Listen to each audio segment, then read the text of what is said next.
Hello everyone. In today's video, I'm going to be walking through a Bitwig tape machine that I've created using just basic built-in effects, not using the grid and also not using the saturator because this video is being made in Bitwig version 3.1.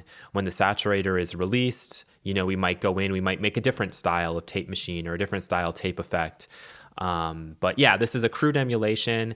It's essentially trying to do what a tape machine does, just the Bitwig style of it. So this isn't meant to replace a tape plugin. It's just to show that, hey, you can get a similar type of effect without needing the plugin if it's something that you're interested in. Okay, so let's listen to the loop that will be driving into the tape.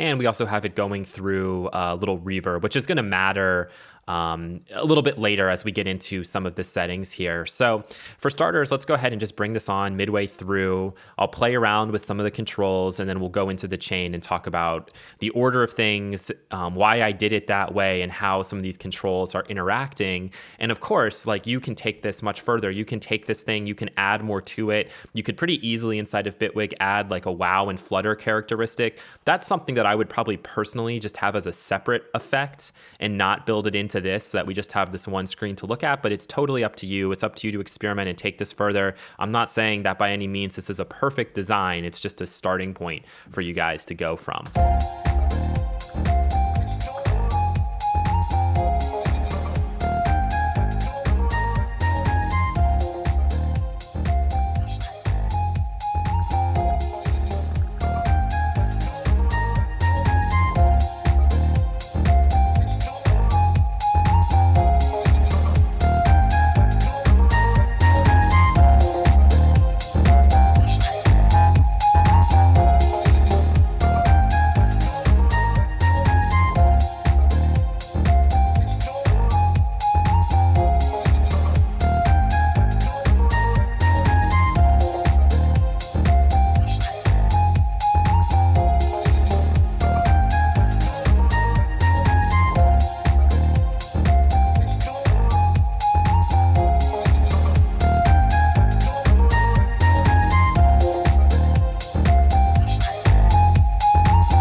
Okay, so that is the tape drive effect and all the different controls and how they're interacting. So now let's go ahead and let's actually look at what I have inside of this chain.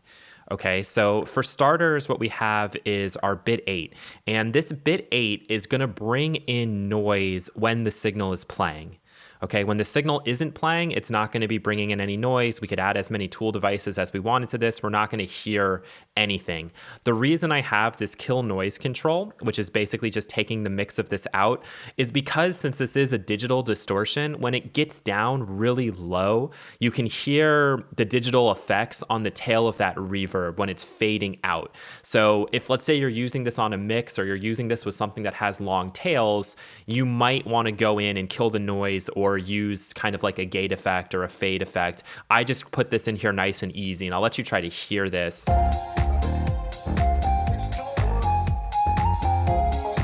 I'm going to gain it up as it's actually fading out so that we can hear what happens when this finishes.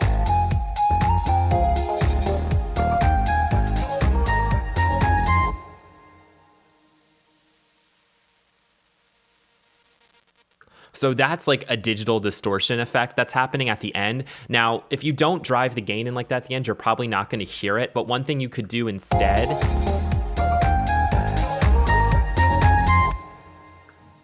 is just kill the noise. And then we won't have that effect happening because the mix of this is all the way off.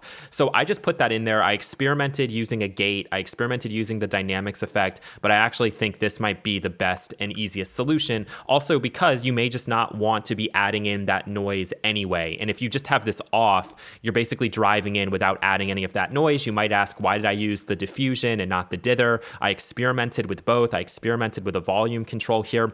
Ultimately, I like this the most because what it's doing is it's adding a super bright noise that's then going to go into the EQ, that's also going to go into the amp, which is adding our saturation. So it's a way of just trying to basically add more excitation to the signal by filling it out, by adding in just that little bit of noise. What I've noticed is if you're using this effect on a single source, like let's just say an 808 drum, you might want to come in here and either A, just not use the noise, or B, turn it down lower. When we're using it on a group or something, this seems to be a good effect, okay, that kind of a level, but that's totally up to you. Okay, from there we're going into the EQ, which if we look at the curve of this is sort of modeling what like a 30 inches per second tape does. Okay, it's like almost like a mastering sort of a curve here. And we have the bump control related to the amount here, and you can see there's also some like output gain compensation that's going on there. And so if we're all the way up, we have that full curve in effect. As we go down, we start to kind of adjust the amount that curve is impacting the signal. So in some ways, this is almost like changing the tape speed, but not exactly, because nothing in the EQ is actually moving around. I just think that this is kind of a flattering curve and something that, you know, works well, especially for adjusting, as you could hear as we were going in. It's not super obvious, but that's what's going on with the bump. This is kind of like the frequency response of the tape machine. From there, we're going into the amp, and I'll just let you look at this preset. Nothing going on in the cabinet. We're just running into the smooth, and then even when this is all the way down, if you look at what happens in the spectrum analyzer, it's still having an impact. So that's why when we turn this on and off, even with all the controls basically at 0, you hear something a little bit different. As I increase the drive here, this is not a clean drive, this is a purely dirty drive. As I increase the drive here, we can see that our gain adjusts accordingly. Okay, that's trying to keep our thing gain matched as we go through and not just having to worry about an unruly loud sound, especially then because we go into the compressor, which when I adjust compress, and the reason why, so there's a couple of reasons why, and I know I'm going very fast here, I don't want to make the video long. The reason I'm using the compressor and not the dynamics device is for 2 reasons. One is the feedback topology, which is more of like a musical sounding compressor, a little bit warmer.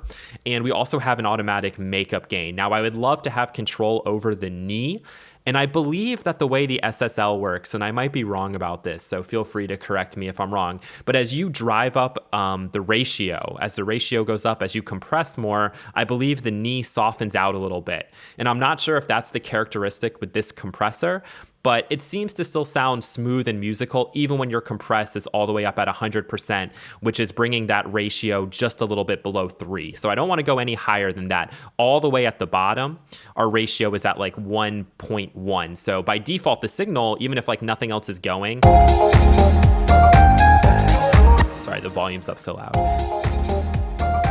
We can see it's still tickling it a little bit.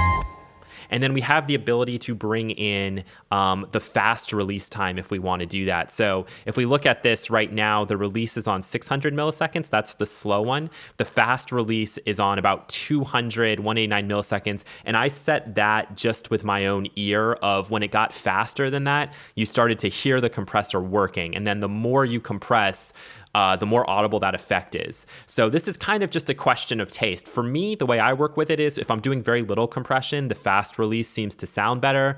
If I'm doing a lot of compression, I want the slow release. We'll hear that here. Let's just get the loop going.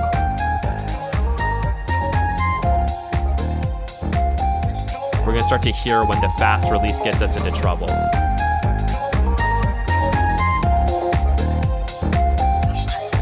Smooths it out.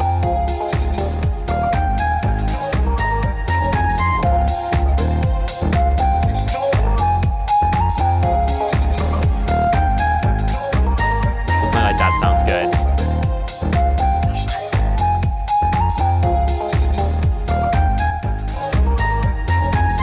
right? Something like that. So that's what's going on with the compressor setting. And then at the end is just very basic, okay? We just have two ladders, just a high pass one, okay? So it's like the smoothest one. And with this high pass, we've also incorporated a bass boost, which is gonna bring up the resonance a little bit. Sometimes this is nice. Sometimes this will work really well depending on the signal you have if you wanna try to bring out the subs just a little bit more. So, uh-oh, I messed something up.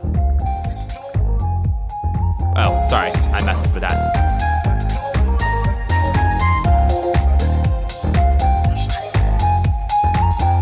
I'm trying to hear where it really hits it.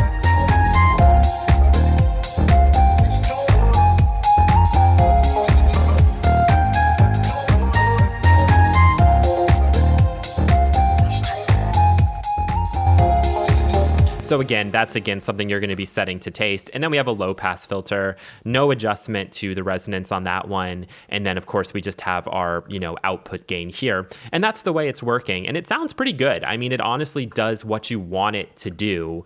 And on groups and stuff, if you need that little bit of saturation, that little bit of grit, this is something you can do. Now you might be asking, well, how are we actually like bringing in that grit? How are we doing this? Inside of the amp device, and this is the way that I basically have it come in by default, sag is probably not going to matter because we're not touching the bias control. When you go to smooth, drive all the way down, okay, you are getting just odd ordered harmonics, and that's what a tape machine does, is odd ordered harmonics. We're not bringing in any even ordered harmonics unless the compressor device is doing that, but it's probably doing it to a really, really small degree, and that's what I want in this case. I don't want to hear a crazy, crunchy, heavy distortion. I want this to be really smooth. If you want more of a distortion characteristic, if you want more overtones when you're driving, you would come in and mess with this bias control a little bit, and I'll let you hear that.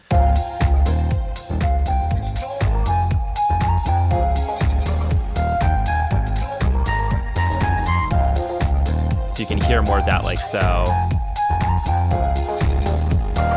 And then with drive, the sag is actually going to help smooth out some of those overtones. If sag was down, it's going to sound really, really aggressive. So you can hear that. To me, like, that is not pleasing. You might want to bring this in if you need a little bit of a heavier sound, up to maybe 6 to 10%. Again, I just wanted to leave 8 controls here.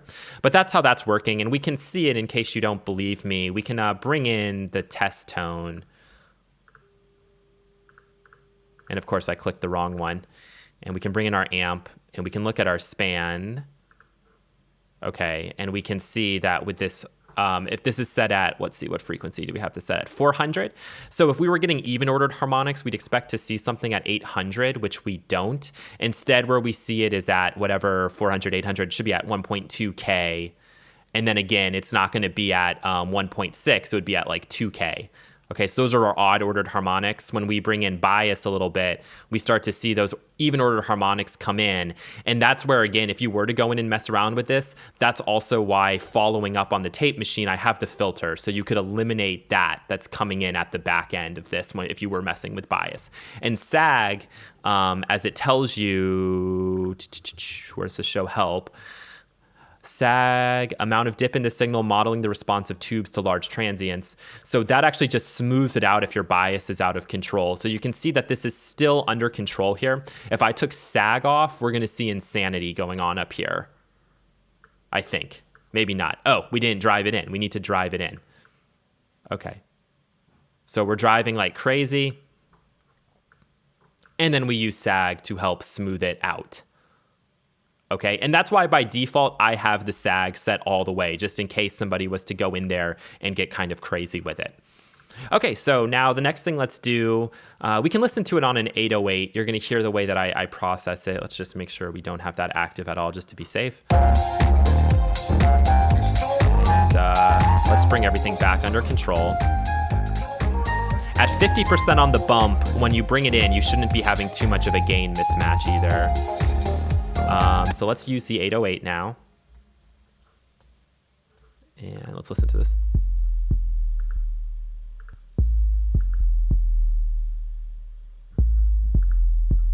And the first thing I would do, like I was saying, with a signal like this, I don't want that noise at all because it's just too loud.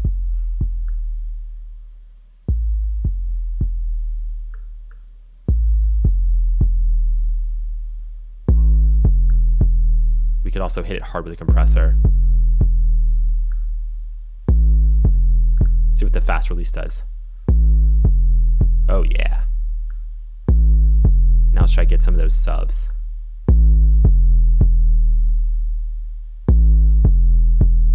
And obviously we've had a lot of gain.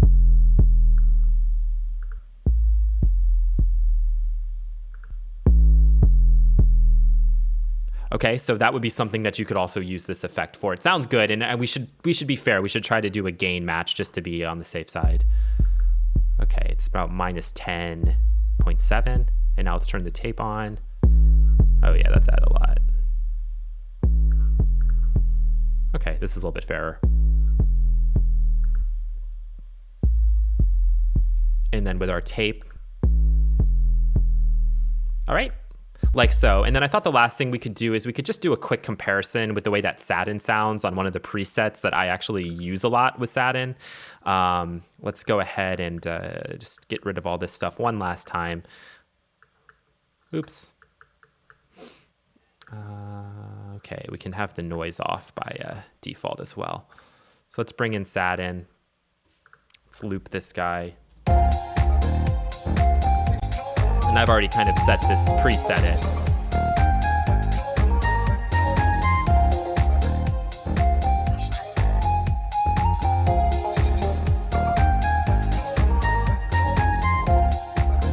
We can drive this harder.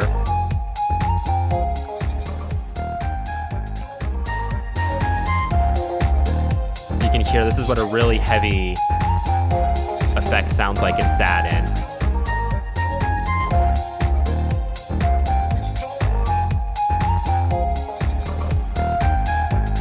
Now let's listen to what I can do when I really drive it hard in the Bitwig tape.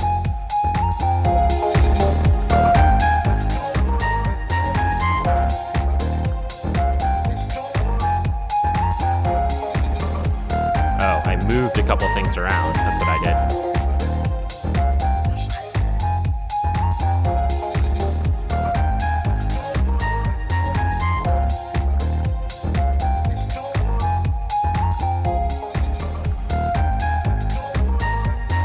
Let's just set this up real quick like this. Okay, so we can go between them. Okay, let's see if I can mimic that a little bit better.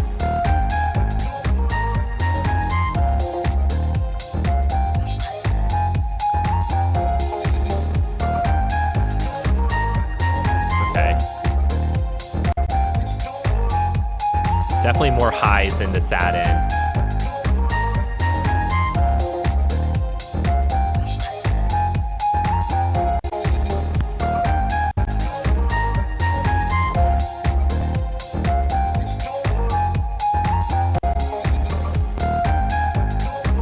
Okay.